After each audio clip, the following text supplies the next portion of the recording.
2. Saved messages. Received 2:46 p.m. on Thursday, the 10th of June.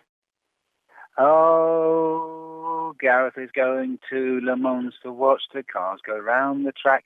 It's a 24-hour race and the winner has done very well because it's a 24-hour race. That's quite hard. They have different drivers in the cars. They swap over in Le Mans to the Cup at the end of the race. Hooray! Hooray! I won the 24-hour race. That's good, isn't it? You know, is that a good song or what, Gareth? Listen, mate, hope you get this message. Have a great time at Le Mans, and I'm sure the spirit of Steve McQueen will be all pervasive.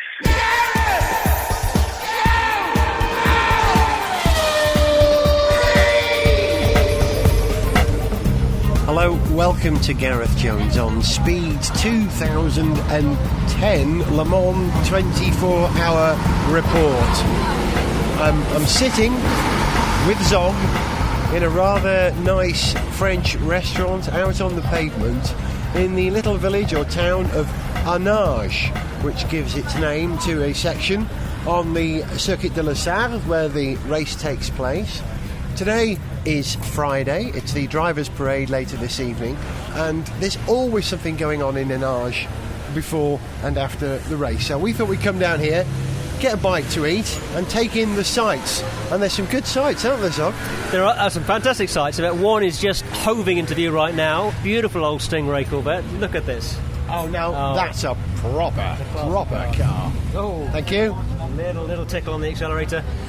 This is a great little spot to sit down and have a bite to eat, relax and soak in a bit of that Le Mans atmosphere, because a lot of people come down with their cars and drive up and down the main street here, not showing off exactly, but parading perhaps. So, you know, we've just seen half a dozen Corvettes drive by. It's a great spot to be.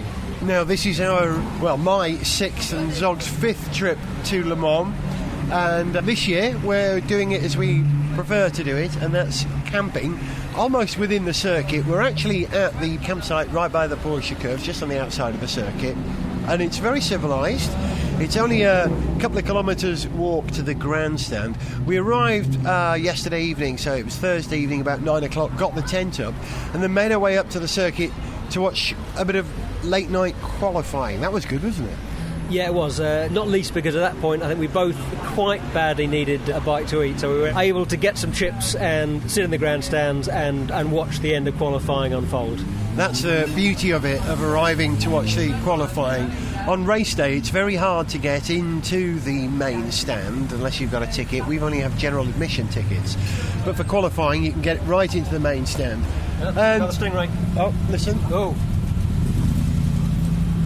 Nice. Oh, Mustang as well. And a Mustang. Yeah. Black one. Oh, you see, you're spoilt for choice. You don't know where to look. No, you are. It's like being in Saint-Tropez, isn't it? It's car nut heaven. As we were driving up to Arnage here, it just struck me that it's like you're taking an everyday scene and replacing about 90% of the regular road traffic by fabulous cars. Yeah, it's a treat for the eyes. I've said this before, but I'm going to say it again. I think one of the beauties of Le Mans is that it's not just a motor race. It is the greatest race you'll ever see, but it's also a people's show.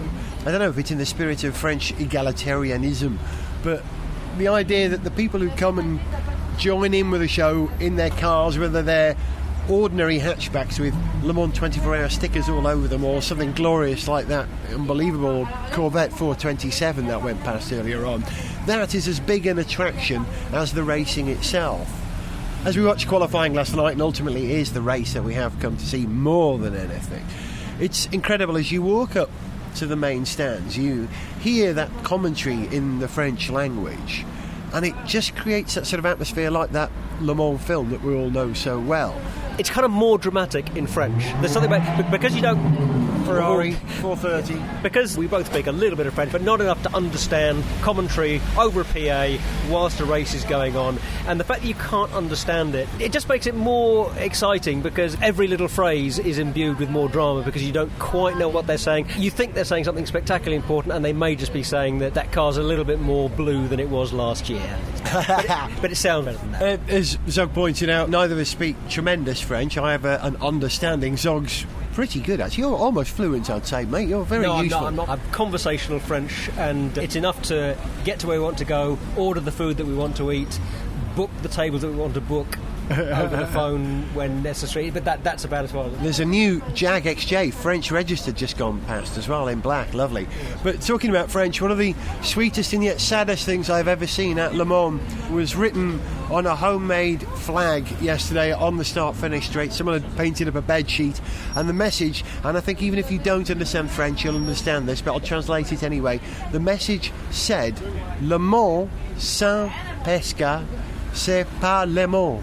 In other words, Le Mans without Pescarolo simply isn't Le Mans, because there are no Pescarolos here this year as a team. Yeah, very sad. I mean, there are a couple of Pescarolo chassis here being raced by someone other than Pescarolo, and yeah, that is a great shame. And as Pescarolo's first year at Le Mans was actually the year of my birth, it turns out, I feel just that little bit more affinity for the guy, and it's, I know he embodies the passion of Le Mans. Great shame he's not here. Henri Pescarolo's team are actually based here at Le Mans, so apart from that, they are the local team. And would you believe it, just as we finish this little bit, merci madame, Zog's having a steak and chips and I'm having a mushroom omelette and chips, has arrived. So salut. Salut. And we'll speak to you later. Till Le Mans. Le Mans 2010 with Gareth Jones on speed.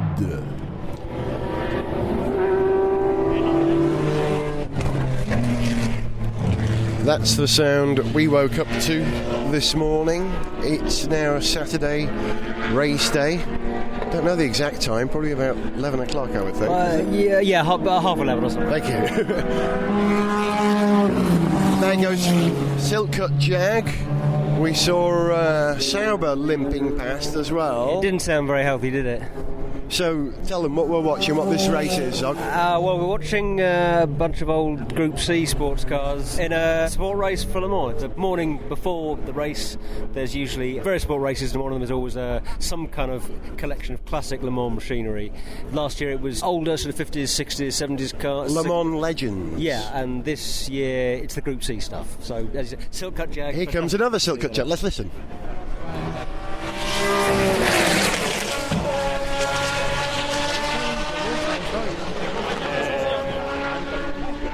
And it's poignant that there's a Jag here on this circuit today, because there's going to be one later today as well, isn't there? There is, and it's a pretty loud beast, that Jag, isn't it? You know, good luck to them. Hopefully it'll be the start of a more sustained Jaguar effort at Le Mans, but we'll see how they go. I'll make sure during the race I record the sound of some of the new and distinctive cars around at the moment. The Jag is the one you should hear. The Ford GTs is another one you should hear. Definitely. And the beauty again of the Astons as they ring as they go by, and the silence and the efficiency of the Peugeots and the Audis.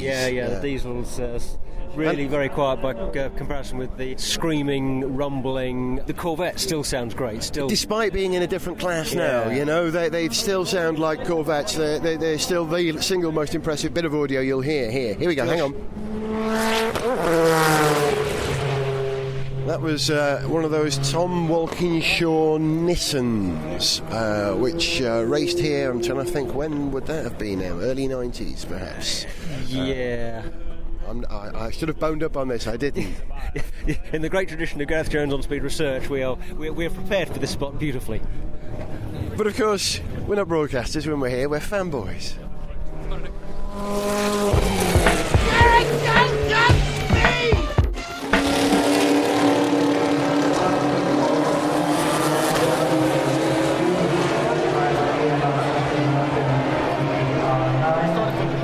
Hi, time is 2:20. Zog and I are installed Virage Under Trois, which is a grandstand on the side of the pits, overlooking the epic start-finish straight of the Circuit de la Sarre. You heard the tail end of the cars leaving for their parade lap. Then they're going to come round and form the dummy grid. It is magnificent to be here again.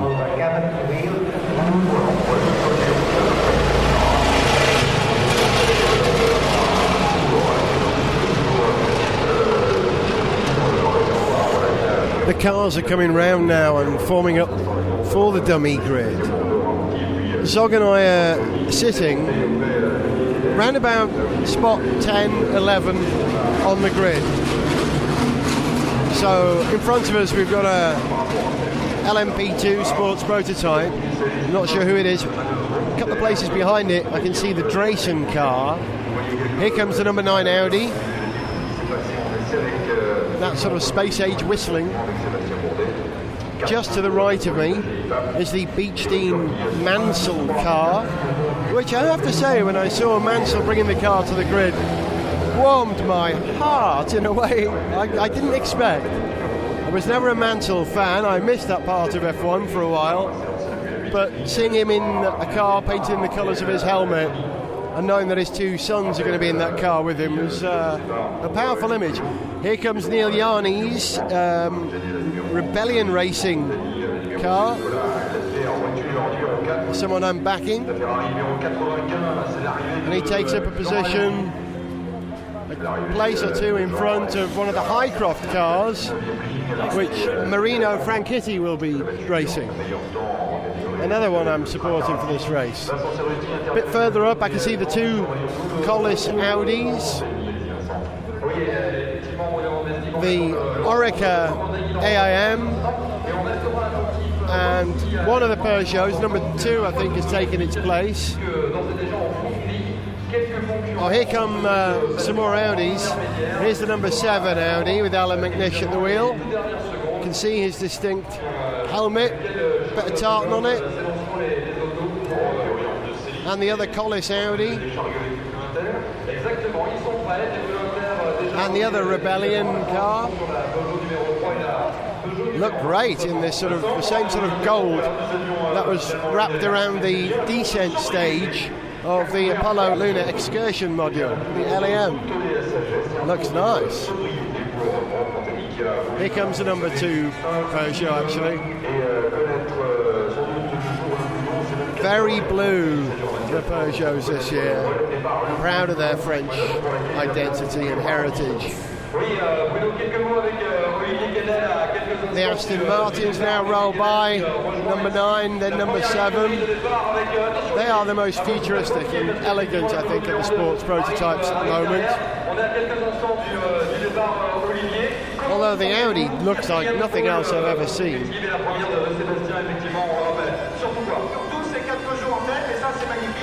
That's one of the joys of Le Mans. So many different types of vehicles, so many different ways of cracking the nut. And this is the hardest nut of them all to crack, don't you think? And you've got to be nuts to take part. From our position we can also see one of the video screens. On the video screen at the moment it's showing a point of view from what looks like one of the Audis. And the pace car, by the way, is of course the Audi R8. As the cars approach the position we are, it's one of those rare moments where you'll hear all the engines absolutely flat out on the same stretch of circuit. So later on I'll try and play you some of the individual sounds of the various engines, but this time we're going to hear everything singing and dancing at the same time.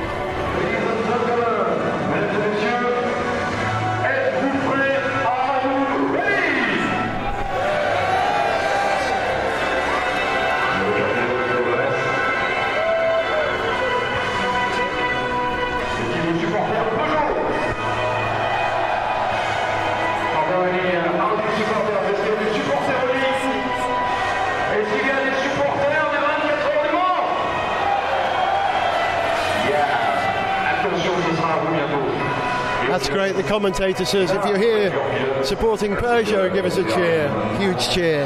And someone says, but if you're here supporting Le Mans, give us a cheer. Everybody cheered.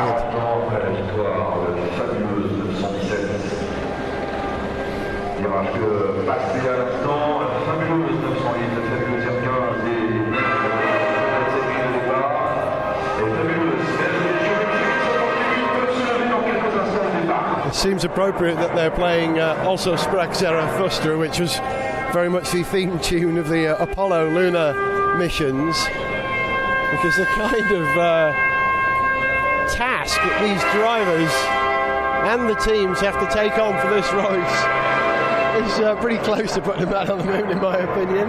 Pretty tough.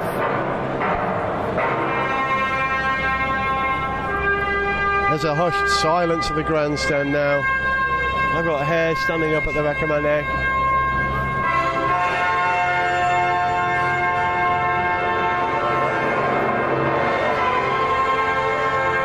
And I have to admit to feeling a little tearful. It does that, Le Mans, it messes with your emotions.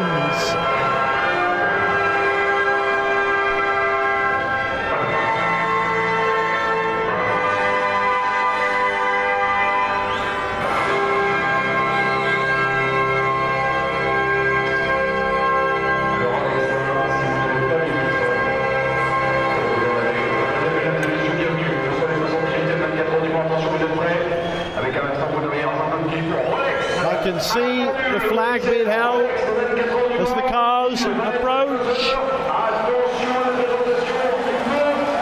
Here we go, the start.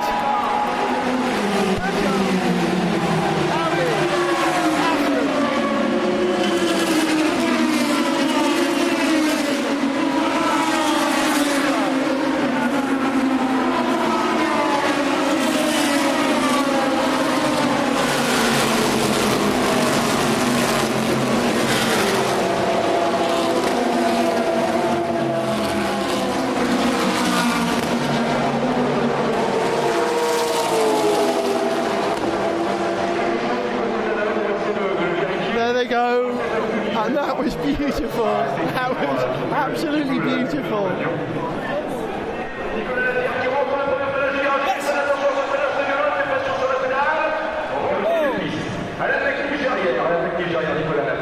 English took one of the Peugeots, taken back. He's just got him back again. That's a psychological battle to fight in the first couple of laps, isn't it? The first lap.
What you just heard was the entire field going through. LMP1 at the front, then the LMP2 cars, then the GT2 cars, a Peugeot at the front and a Jaguar at the back.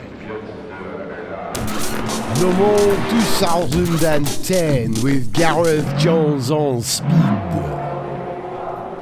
An hour and a half into the race now, and we've managed to find Richard Porter. Richard, set the scene, where are we? We are standing, where are we? We're sort of above the paddock, I suppose. It's the easiest way to explain it. In the building that towers above the pit lane, and this is the back of it. So we're overlooking all the trucks and the stuff. It's great here. If you have a press pass, which I'm lucky enough to have, you can walk down some of these steps and go between the trucks.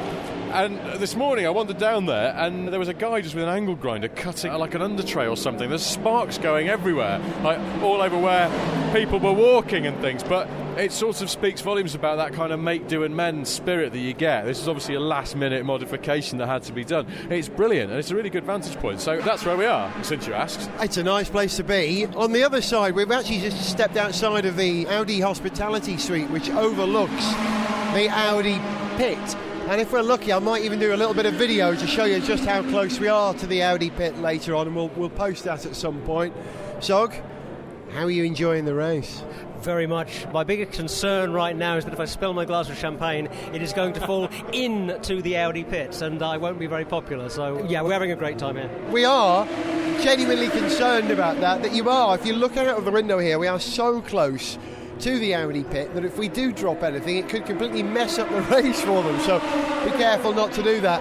I saw you tweeting, Richard, earlier on about Mansells. After what, 3 laps, 2 laps? What happened? Was it? Do you know, I can't remember now. I was too busy being a smartass on Twitter, but the gist is, yes, very early into the race, Mansells spun out. Still don't know what's happened there, and Zog's just dropped his Radio Le Mans radio and broken it. So just, the I think you're getting a quick update, but we know that he got out of the car, or rather, he was lifted out of the car, and from our occasional dipping into Radio Le Mans, we don't think he's been badly hurt because the medical car, I think, went straight back to the pits rather than to the medical centre, so that's good. But I haven't actually heard a proper report of how he's doing. Well, let's hope he gets going. And Richard, and it is a great shame that it's a huge shame that he went out so early, because it was whatever his chances of winning, which were slim, next to non-existent. Slimmer than Nigel is. Yeah, harsh, but it's fantastic that he was here and and making that effort, as a family, with his 2 sons, and it's a great shame that it finished so early. Yeah, the Mansells team is the Brady bunch of Le Mans, isn't it? I just like the way that it said on the team listing, Mansell. In the Mansell. Nice and easy. Did you know as well? Yeah, Mansell takes Mansell. They should have been racing each other. It'd have been even weirder. But also, I didn't know this until yesterday when I was wandering down between the trucks. I wandered down the side of the Beechdean Mansell team. I didn't realise that Beechdean are a cheesemaker. Oh, really? I didn't know that. Go and have a look down there. I assume they haven't packed up now. There's a thing that says something like Devon knows how they make it so creamy or something. And I didn't realise how much money is in cheese. All of a sudden I'm feeling even more warmly towards the now out of the race Mansell effort. It's a bit of a shame, isn't it? How fantastic is it to have an all-British driver entry in that car, sponsored by a cheesemaker? Well, yeah, I'm now rooting for the Brundle Cathedral City car. Could we please have a more distinguished brand of cheese than a rather down-market supermarket-oriented cheddar? Can we go for I don't know, Alacy, Paul Levesque car. There we go. I'm going to suggest the Alacy mozzarella. That'd suit me. That's a good idea. Or the Prost Camembert. It's always a popular choice. I fancy a Stilton entry, actually. We could have next year, how about a button in a Stilton-sponsored... what's the fantastic one they do at Neal's Yard Dairy? The Colston Bassett, that's the one. Oh, yeah. Fabulous stuff. You know too much about cheese. Listen, I don't know too much about cheese. I hope the Mansells car gets going again. And Richard, you've got to get going now because you've got a treat in store, haven't you? Unexpectedly, I'm going in a helicopter. Yo, what? I'm going in a helicopter. I know, I can't believe it either. It's quite weird. Someone just came up to me as part of our Audi Blag and went, we've got some spare tickets for a helicopter ride over the circuit. Would you like to go? And I didn't need to be asked twice. So, yeah, I've got to go now. I'm going up in a helicopter. Well, Richard, I'm going to give you a 30-second briefing on how to use the Gareth Jones on Speed audio recorder. And I expect you to take this with you and record your screams. I'm glad that was a 30-second briefing on how to use the recorder, not a 30-second briefing on how to use a helicopter. No, there really would be screams otherwise. I've been in a helicopter before. That's the way I got in on this is actually because somebody else didn't want to go because, quote-unquote, they don't trust helicopters. Richard, good luck, my friend. Thank you. Enjoy and take us with you with this. And if you want to hear Richard's screams in that helicopter ride and hear the continuing coverage of the Le Mans 24 Hours for 2010, you're just going to have to download episode 120 of Gareth Jones on Speed. To send us an email, see pictures, get song lyrics, join our Facebook fan site or follow us on Twitter, go to garethjones.tv. Gareth Jones on Speed is made in London by Whiz Bang. Gareth Jones on Speed!